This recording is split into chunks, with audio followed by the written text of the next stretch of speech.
Mash ले magic and muscles के पिछले एपिसोड में हम लोगों ने देखा था कि लेंस ने अपने अपोनेंट विर्थ को और मैश ने अपने अपोनेंट एबिस को हरा दिया था। और अब एपिसोड 10 में हम लोग डॉट और फिन की बैटल को देखेंगे। लेकिन अब दूसरी तरफ हम लोग एक बंदे को देखते हैं जो कि इसी तरफ आ रहा होता है। वो बंदा यहाँ पर हेडमास्टर के कहने पर आया है। वो जैसे बेसमेंट में आता है वो डिस्क्लोज का यूज करता है, जिसकी वजह से अब वहाँ का दरवाजा खुल जाता है और अब वो अंदर आ जाता है। और अब वापिस हम लोग को बैटल का सीन दिखाया जाता है, जहाँ पर मिलो लव से कहता है कि ये लड़ाई मैं तुम पर छोड़ता हूँ। ऐसा बोलकर अब वो वहाँ से चला जाता है। जिसके बाद लव उन लोगों को अपना इंट्रोडक्शन देती है। वह उन लोगों से कहने लगती है कि क्या तुम लोग मुझे पसंद करते हो। तो अब डॉट उसे कहने लगता है लेकिन हम लोग तो तुम्हें अच्छे से जानते भी नहीं है, हम लोग तुम्हें पसंद कैसे करेंगे। तो अब ये सुनकर लव उनसे कहती है तो क्या मैं क्यूट हूँ? मैं क्यूट हूँ ना, कहो कि मैं क्यूट हूँ। वह उन लोगों को इसी तरीके से फोर्स करने लगती है ये बोलने के लिए कि वो क्यूट है। ये सुनकर डॉट का दिमाग खराब हो जाता है। वह उससे कहने लगता है कि मुझे तुम्हारी जैसी लड़कियां पसंद है, लेकिन माफ करना फ्यूचर में मेरी शादी लेमन से होगी, इसलिए मैं तुमसे शादी नहीं कर सकता हूँ। ये सुनकर लव दुखी हो जाती है और उसे कहती है तो क्या इसका मतलब तुम किसी और को पसंद करते हो? क्या तुम उस पर्सन को मुझसे भी ज्यादा पसंद करते हो?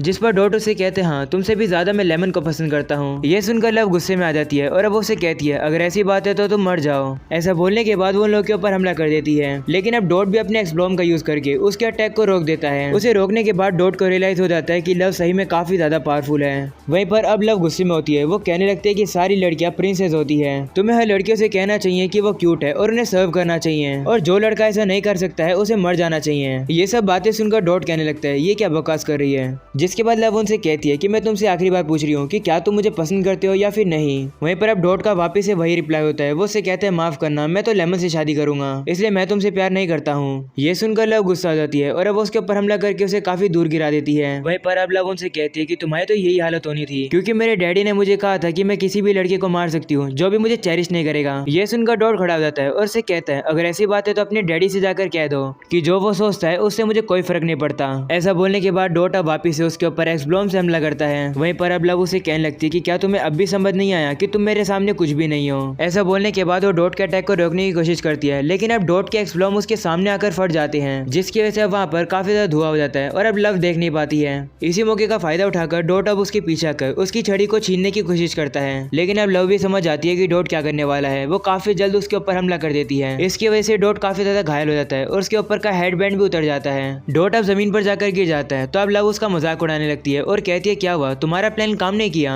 तुम तो मेरे सामने काफी कमजोर हो, तुम मुझे नहीं हरा सकते हो। चलो मैं तुम्हें एक और बात बताती हूँ कि मेजेलोपस का जो फोर्स फैंग है जिसका नाम माइलो है, वो अपने दुश्मनों को पत्थर का बना सकता है। और अभी माइलो का दुश्मन वो है जिसने गेट खोला था, यानी कि मैश। तुम्हारे पास अब सिर्फ 30 मिनट है। अगर तुम मुझे 30 मिनट में नहीं हरा पाए तो माइलो मैश के पास पहुंच जाएगा और फिर वो उसे पूरी तरीके से पत्थर की मूर्ति बना देगा। वैसे तुम तो मुझे रोक ही नहीं पाओगे। ऐसा बोलने के बाद लव एक टोर्नेडो केज का यूज करती है और अब डॉट एक टोर्नेडो के अंदर फंस जाता है। उसे काफी दर्द होने लगता है। जिसके बाद लव बताती है कि जो भी इस टोर्नेडो के अंदर फंस जाता है वो कभी भी इससे बाहर नहीं आ पाता है। जिसके बाद वो मैश की बेइज्जती करने लगती है, ये कहकर कि मैश तो एबल के सामने टिक भी नहीं पाएगा। वो लेंस से कहती है कि मैश तो तुम्हारे जैसा बेवकूफ है। जिसके बाद अब डॉट को दिखाया जाता है। वो कहने लगता है कि मुझे हर तरफ दर्द हो रहा है, मुझे सांस लेने में भी दिक्कत हो रही है, शायद लव सही कह रही है, मैं उसके सामने काफी कमजोर हूँ, शायद से मैं उसे नहीं हरा सकता हूँ। जिसके बाद हम लोग को डॉट की पास्ट की मेमोरी दिखाई जाती है, जहाँ पर डॉट के पास एक नई झाड़ू होती है। तभी एक बच्चा उसके पास आकर उसे जबरदस्ती अपनी झाड़ू को डॉट की नई झाड़ू से एक्सचेंज कर लेता है। वहीं पर डॉट भी उस लड़के को कुछ नहीं बोल पाता है और वो अपनी झाड़ू को एक्सचेंज कर लेता है। तभी हम लोग देखते हैं वहाँ पर डॉट की बड़ी बहन आ जाती है, जो कि ब्लास्ट करके उन बच्चों को वहाँ से भगा देती है और अब वो डॉट को उसी की झाड़ू वापस रिटर्न कर देती है। डॉट की बहन डॉट से कहती है कि तुमने उन बच्चों से लड़ाई क्यों नहीं करी, अपनी झाड़ू तुमने ऐसे ही क्यों दे दी। जिस पर डॉट कहते हैं कोई बात नहीं, अगर मैं लड़ाई करता तो लड़ाई और ज्यादा बेकार हो जाती। ये सुनकर डॉट की बहन कहती है कि तुम कितनी जल्दी गिव अप कर देते हो, लेकिन तुम तब क्या करोगे जब तुम्हारे पास असली दोस्त होंगे, तब तो एक प्रॉब्लम हो जाएगी। जिस पर डॉट कहता है असली दोस्त मतलब। जिस पर उसकी बहन कहती है कि असली दोस्त वो होते हैं जो तुम्हारे लिए दुखी होते हैं और गुस्सा होते हैं। अगर जिंदगी में तुम्हें कभी भी ऐसा दोस्त मिले तो उसे कभी भी धोखा मत देना। अपनी बहन की बात याद करने के बाद डॉट याद करता है कि जब सिल्वा ने और उस लड़की ने मिलकर डॉट का काफी ज्यादा मजाक उड़ाया था, लेकिन तभी मैश वहाँ पर आता है काफी गुस्से में और उसने उन लोगों से कहा था चुप होने के लिए। ये बात याद करके डॉट कहता है मैश मेरा दोस्त है, वो मेरे लिए गुस्सा हुआ था, ये लव मेरे दोस्तों का मजाक नहीं उड़ा सकती है। वहीं पर हम लोग दूसरी तरफ लव को देखते हैं, जो कि अब फिन के ऊपर हमला करने वाली है। लेकिन तभी हम लोग देखते हैं डॉट अब उस टोर्नेडो से बाहर आ जाता है। डॉट अब लव पर काफी ज्यादा गुस्से में होता है। हम लोग उसके फोरहेड पर एक मार्क को भी देखते हैं। ये सब देखकर लव काफी ज्यादा शॉक होती है। वो कहने लगती है आखिरकार डॉट ने मेरे स्पेल को तोड़ कैसे दिया और उसकी मैजिक पावर इतनी ज्यादा कैसे बढ़ गई। ऐसा बोलने के बाद लव अब उसके ऊपर हमला करती है, लेकिन अब डॉट एक्सब्लॉम का यूज करके उसके अटैक को काफी इजीली से रोक लेता है। ये देखकर लव काफी ज्यादा शॉक होती है। वो सोचने लगती है कि आखिरकार डॉट ने ऐसा कैसे कर दिया। जिसके बाद वो डॉट के फोरहेड पर उस मार्क को नोटिस करती है और कहती है ये मार्क के बारे में तो मैंने सुना है। लव बताती है कि मैंने सुना है कि जिन भी बच्चों के फोरहेड पर ये वार्डिंग क्रॉस होता है वो अपने डिमोनिक मैजिक पावर को रिलीज करते हैं जब भी उनके इमोशंस लिमिट पार कर देते हैं। इसे ईरा क्रॉस कहा जाता है। जिसके बाद अब डॉट से कहने लगता है कि तुमने मेरे दोस्तों को इंसल्ट किया, तुम्हें काफी ज्यादा पनिशमेंट मिलेगी अब तो।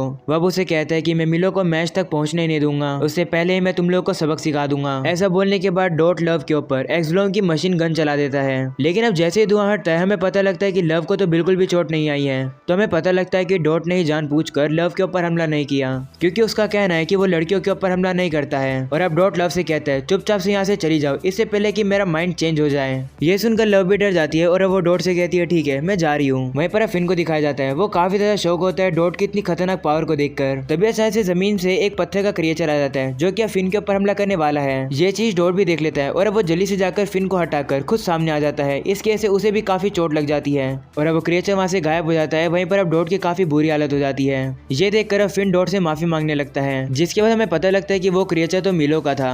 मिलो वहां पर आ जाता है। वो लव से कहने लगता है मुझे लगा था कि तुम इन दोनों को संभाल लोगी, जिस पर लव उसे कहती है माफ करना, एक गलती हो गई। ये सुनकर मिलो काफी गुस्से में होता है। वो डॉट और फिन के ऊपर हमला कर देता है, जिसके बाद डॉट को दिखाया जाता है उसके पास लड़ने के लिए अब बहुत ज्यादा हिम्मत नहीं है।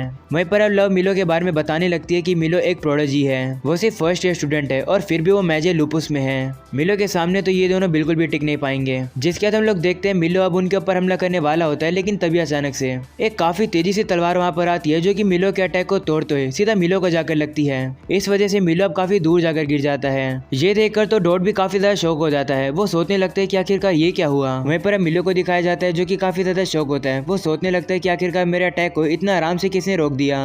तभी तलवार से हमला करने वाला बंदा सामने आ जाता है और हमें पता चलता है कि ये तो वही बंदा है जिसको हमने एपिसोड की स्टार्टिंग में देखा था। उस बंदे को देखकर मिलो काफी डर जाता है। वो कहने लगता है आखिरकार तुम यहाँ क्या कर रहे हो। जिसके बाद हमें पता लगता है कि इस बंदे का नाम होता है रेन एमस और ये डिवाइन विजनरी है। मिलो अब रेन से काफी घबरा जाता है। वो उससे बात करने की कोशिश करता है, लेकिन ये तो बस एक नाटक था। वो पीछे से रेन के ऊपर वापिस से उसी क्रिएचर से हमला करता है, लेकिन अब रेन भी काफी पावरफुल होता है। वो अपनी तलवार से उस क्रिएचर को एक ही बारी में खत्म कर देता है। जिसके बाद अब रेन मिलो से कहता है गार्बेज कहीं के, मेरा टाइम वेस्ट मत करो। ऐसा बोलने के बाद अब वो मिलो के ऊपर काफी ज्यादा तलवार से हमला करता है। ये देखकर डॉट शॉक हो जाता है और कहने लगता है तो ये है डिवाइन विजनरी की पावर। जिसके बाद अब धुआं हटता है और हमें पता लगता है कि मिलो की तो काफी बुरी हालत हो चुकी है। तभी रेन उसके पास आता है। उसे देखकर मिलो घबरा जाता है और कहता है मेरे पास और कोई भी चॉइस नहीं थी, मुझे बस रिग्रेट हो रहा था कि मैं उसे नहीं हरा पाया। वहीं पर अब रेन उसकी बात नहीं सुनता है, बल्कि वो उसके पेट में काफी जोर से लात मारता है। वह उसे काफी ज्यादा मारने लगता है और कहता है तुम्हें पछतावा हो रहा है। इस वर्ल्ड में सबसे इंपॉर्टेंट चीज एक्शन है, ना कि वर्ड्स। तुम जैसे पर्सन की बात पर तो मैं कभी भी बिलीव नहीं करूंगा। तुम लातों के भूत हो, बातों से कहाँ मानोगे, तुम्हें मार कर ही बताना होगा। जिसके बाद अब रेन डॉट से कहते हैं कि तुम लोग यहाँ पर क्या कर रहे हो, जल्दी करो और यहाँ से निकल जाओ, मैं इससे सारी डिटेल्स निकलवा लूंगा।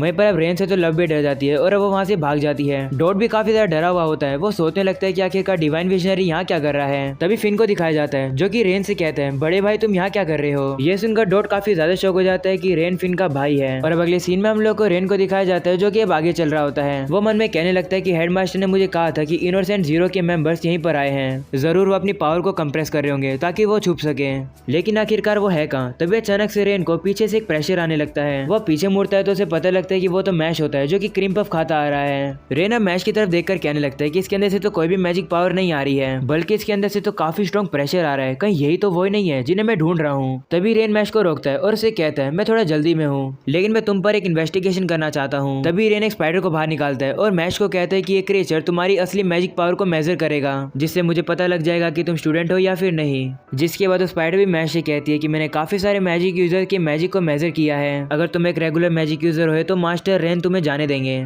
जिस पर मैश उनसे कहता है कि मुझे इसमें कोई इंटरेस्ट नहीं है। ये सुनकर रेन मैश की तरफ एक काफी तेजी से तलवार फेंक देता है, लेकिन अब मैश भी अपनी 2 उंगलियों से ही उस तलवार को आराम से रोक लेता है। ये देखकर वो स्पाइडर काफी ज्यादा शौक हो जाती है और रेन को बताती है कि इस लड़की के अंदर तो कोई भी मैजिक नहीं है। ये सुनकर अब रेन मैश के ऊपर और भी ज्यादा तलवार से हमला करता है और अब काफी सारे तलवार मैश को आकर हिट कर जाती है। लेकिन अब हमें पता लगता है कि मैश ने तो सारी तलवार की डायरेक्शन को चेंज करके उसे एक चेयर बना दिया है। वहीं पर अब रेन को रियलाइज हो जाता है कि मैश अब इनोसेंट जीरो से नहीं है, लेकिन फिर भी वो मैश से कहता है कि मैं तुम पर एक और टेस्ट करना चाहता हूँ। ऐसा बोलने के बाद रेन अब मैश के ऊपर अपने पावरफुल अटैक से हमला करके काफी सारी तलवार को मैश की तरफ फेंकता है। वहीं पर अब मैश भी एक तलवार को उठा लेता है, जिसके बाद वो सारे तलवारों के अटैक को एक एक करके रोकने लगता है। इसी तरीके से वो सारी तलवारों को रोक लेता है। ये देखकर स्पाइडर भी शॉक हो जाती है। वो कहने लगती है कि आखिरकार ये लड़का ये कैसे कर रहा है। ये सब देखकर अब रेन मैश से पूछता है तुम्हारा नाम क्या है, जिस पर मैश उसे कहता है कि मेरा नाम तो मैश बर्नडेड है। ये सुनकर अब रेन को हेडमास्टर की बात याद आती है, जहाँ पर हेडमास्टर ने रेन को मैश के बारे में बताया था। ये कहते हैं कि मैश काफी ज्यादा यूनिक है और उसका हार्ट काफी ज्यादा स्ट्रॉन्ग है। जिसके बाद अब रेन पहचान जाते हैं कि ये तो मैश है और अब वो मैश से माफी मांगने लगता है उसके रूड बिहेवियर के लिए।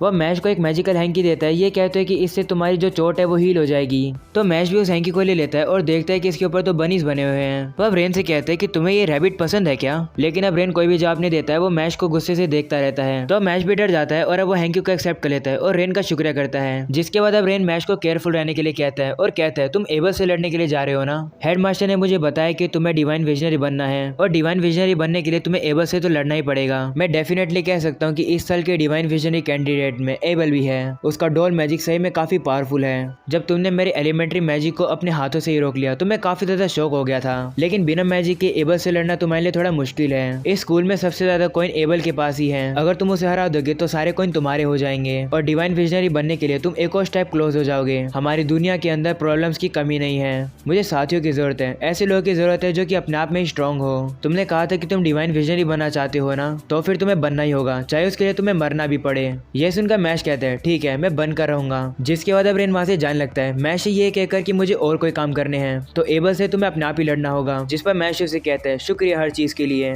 जिस पर रेन उसे कहता है शुक्रिया करने की जरूरत नहीं है, ये सब मैं अपने फायदे के लिए ही कर रहा हूँ। ऐसा बोलकर रेन वहां से चले जाता है। वही मैश सोचने लगता है कि रेन तो एक अच्छा लड़का है। जिसके बाद वापिस से रेन को दिखाया जाता है जो कि मन में हेडमास्टर की बात को याद करता है। वो याद करता है कि हेडमास्टर ने उसे बताया था कि मैश के लिए उसके दोस्त ज्यादा कीमती है डिवाइन विजनरी से। हेडमास्टर रेन से ये भी कहते हैं कि मैश से मिलने के बाद तुम्हारा छोटा भाई फिन बच गया। जिसके बाद अब रेन मन में मैश से कहने लगता है भले तुम मैजिक का यूज नहीं कर सकते हो, तुम फिर भी डिवाइन विजनरी बन सकते हो और ऐसा करने के लिए तुम्हें दिखाना होगा कि तुम बाकी सभी मैजिक यूजर से कई गुना ज्यादा स्ट्रॉन्ग हो। जिसके बाद अब सीन शिफ्ट होता है जहाँ पर हम लोग को मैश को दिखाया जाता है जो कि अब एबल के रूम के पास आ गया है। गेट खोलने से पहले मैश को अब लेमन की याद आने लगती है। लेमन के बारे में याद करके मैश को काफी गुस्सा आ जाता है और वो गुस्से में दरवाजे को ही तोड़ देता है और अब दरवाजा खुल जाता है। जिसके बाद अब रूम में एबल को दिखाया जाता है। एबल अब मैश से कहता है क्या तुम बिना दरवाजा तोड़े अंदर नहीं आ सकते थे। जिस पर मैश उसे कहता है मैंने नॉक करने की कोशिश करी लेकिन ऐसा हो गया। और अब यहीं पर हो जाता है ये एपिसोड खत्म। पसंद आया हो तो लाइक कर देना, चैनल पर न्यू हो तो सब्सक्राइब कर देना। मैं मिलूँ आप लोगों से अगले एपिसोड में, तब तक के लिए बाय बाय।